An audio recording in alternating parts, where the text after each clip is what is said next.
No water, no?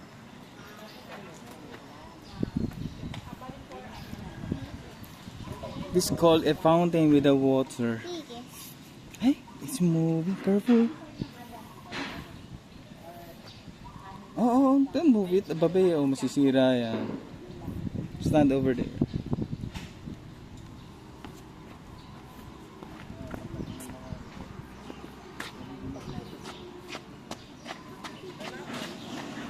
Pero ay dito na, babe.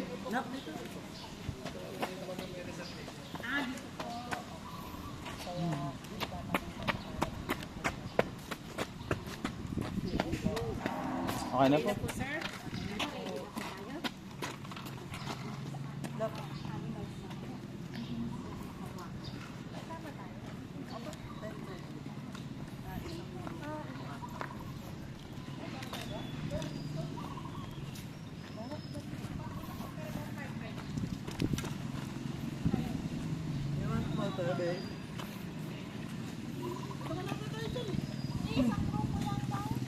Arlene, tingin straight.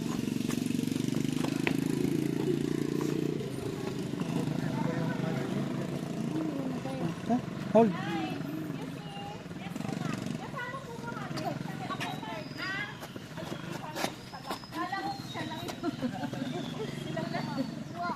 Kasi ang ano po, 2 families, kaya hindi ko alam na may additional palang 1 family.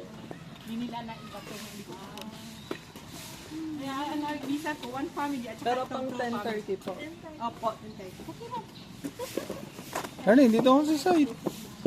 Dito. Sabi ko, mama. Kasi ang nabasa ko lang. Hindi nila na iba to kaagad. May nakapag-turbo card ride na po kayo. Tapos na po. Ayun sir, ito sila sir ang wala pa. After na lang. Okay. Yan sir, balik kayo dyan sir. Para ma-experience nito. Sumakay kayo. Yan. Go beside mo, ma. Aka na? Activity po, mamaya na lang. Apo ma'am, after na natin. Or ano po ang iba nyo? Ano po ang ATV? Okay po. Gusto mo mag-fishing? Lake fishing. ATV, gusto mo rin ba? I want to go into touch a fish.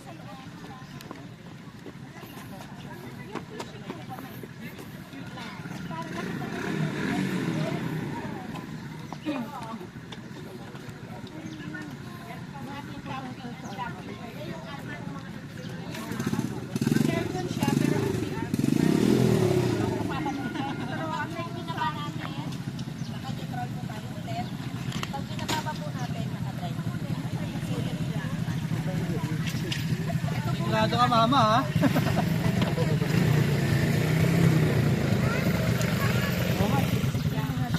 Meron tayong tree house at ang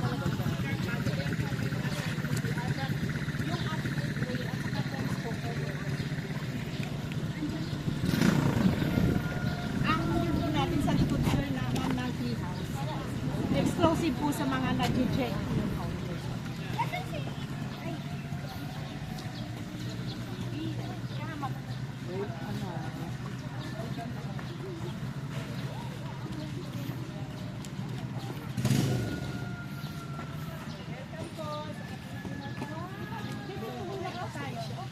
Opo, meron tayong ostrich at makikita natin mamaya kung gaano kalaki yung egg ni ostrich.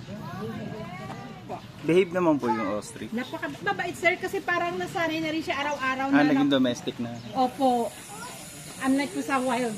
Yan Apo. nga lang sir, hindi nga lang nga rin siya marunong mag-lay ng kanyang egg kasi wala siyang private egg. Ay, oo. Yan. Yan po ang ating lawin.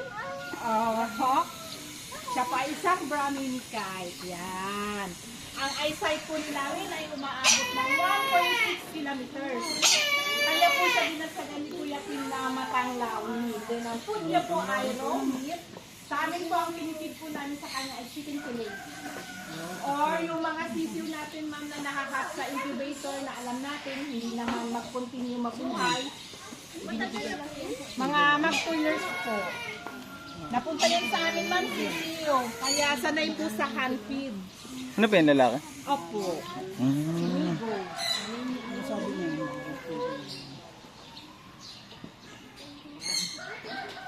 Ayun na, binali na nga ng ating kambing. Sige po, dyan tayo sa ating mga paro.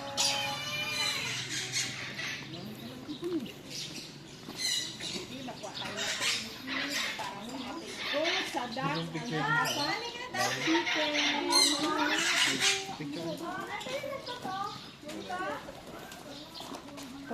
Electus pa.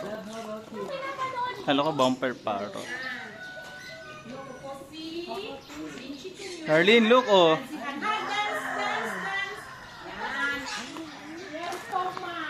Dito, babe. Ay, oh. It's gonna bite you, oh. Hindi, akala niya may pagkain. Dito muna, babe, oh.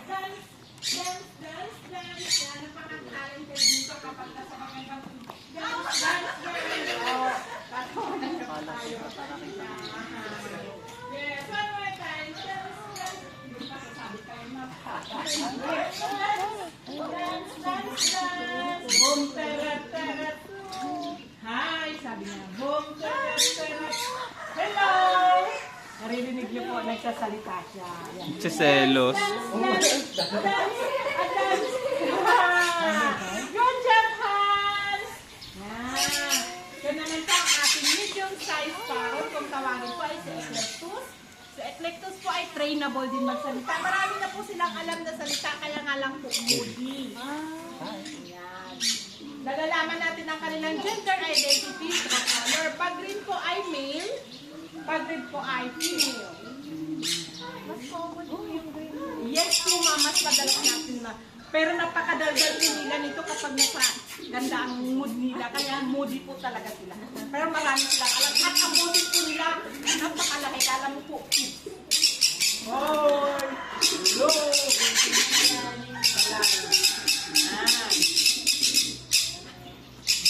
Ito po ang ating San Junior. Trainable din po siya mamagsalita. As of now, may alam siyang peekaboo. Pag fully grown na po si San Junior, mawawala na po yung color green sa kanyang balahibo. Papalitan na po ng orange at yellow. Ito po yung food nila ay sunflower seeds. Sila na po nag-o-open. Oh, baby, para makita mo sa baby, nag-o-open siya ng kanyang food. Kanyang food ay sunflower seeds. Baby, oh, tingnan natin kung gaano siya kabilis mag-open ng kanyang pagkain. Bilis niya. Oh. Bilis nga. Oh, mabilis siya, sir. Tayo, ilang sagat pa bago natin mabuksan. Durog na yung sunflower. Yan, dito naman tayo sa ating kakatail. Si kakatail natin, ma'am, parang small version ng ibong Adarna. Yan. Nalalaman naman din natin ang kanilang gender identity once na nag-matured. Pag nag-matured po at nag-whistle po, it means I'm male. Yan. Kapag gusto natin mag-alaga sa sisiw pa lang, then gusto natin partner, dadaan tayo sa DNA testing. Magdodraw tayo ng blood sa toothpaste para pang DNA. Basta kung partner po at sisiw pa at hindi pa nag-mature. Kasi kapag mature, doon lang natin malalaman. Pag once na nag-mature, doon natin malalaman yung male. Eh kung mag-alaga tayo sin sisiw para kasi kaya ito mag-free flight. Meron kami dati dito free flight ni Kakatail dahil sa napakabait niya at nasanay sa tao. Ang galing. Nawala, hindi nakabalik. Sumasama yun sir dito sa tour si Kakatail. Matitrain siya for free flight. Ang galing. Ito naman po ang ating lovebirds, American African lovebirds. Yan po. Si African lovebirds natin po ay meron tayo rito. Meron din po tayo kay San Junior. Nakakalusot sila sa itaas. Yan. Partner yan sir. Kapag sa bahay, mayroon tayong alaga na dalawa. Once na mamatay si partner, automatic na di-depress yung partner. Pero pag sa marami naman po, once na namatay yung partner, maghahanap lang po ng panibagong partner. Cheater. Kapag marami, hindi na sila lovers na sabi loyal sa partner. Kasi nakakahanap ng kapalit. Pero kapag sila lang dalawa sa house, Lovebird. ayan man pa rin. Dalawa pareho magpapalito.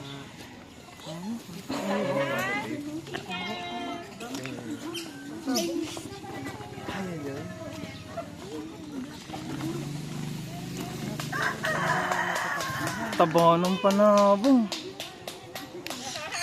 Sila po ay tinatawag na Rhode Island Red.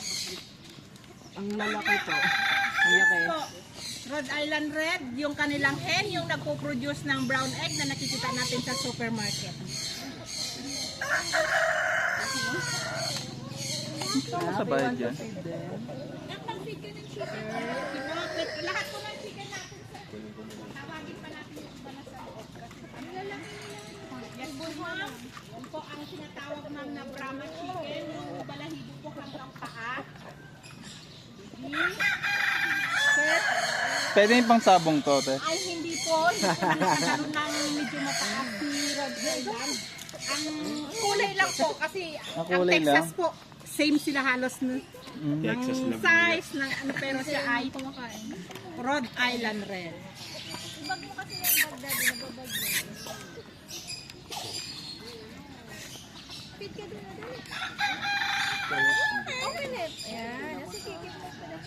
Kapag bibili natin tayo tawag ng iba kasi ngayon time ng pangingitlog kaya nagbibingihan yung ating friend.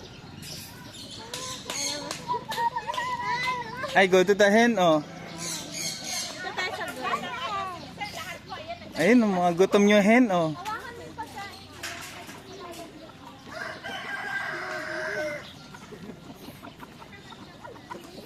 Ayun, oh, gutom yung hen, oh. Oh, dali.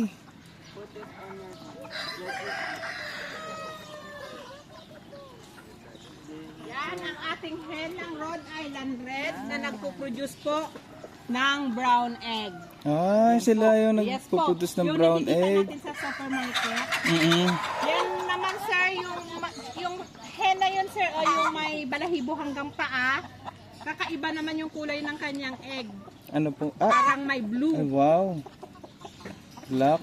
Opo, yun. Basta sir, ang hen na may balahibo hanggang paa, sila ay tinatawag na Brahma chicken. Ito po yung kanyang kulay ng egg. Ano po yung ano niyan? Yellow egg. Same flavor, lasa lang naman sir ng brown egg. Sa color lang po nagkakaiba. Yung yolk niya, yellow pa rin itong Opo, black. opo, opo. Ito po yung Sa Brahma po yung may balahibo hanggang paa. Then yung pinipid po natin na hen, siya po ito. Yan, baby. Ay, ay, ay. Makaibaksak. Yan yung nakikita natin sa supermarket. Bigyan kita din ng isang doon. Ay, na isang doon.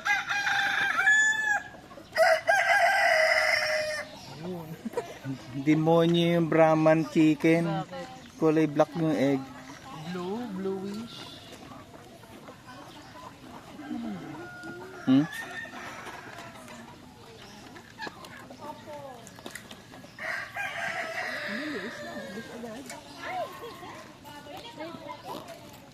Ay, fuck. Kailangan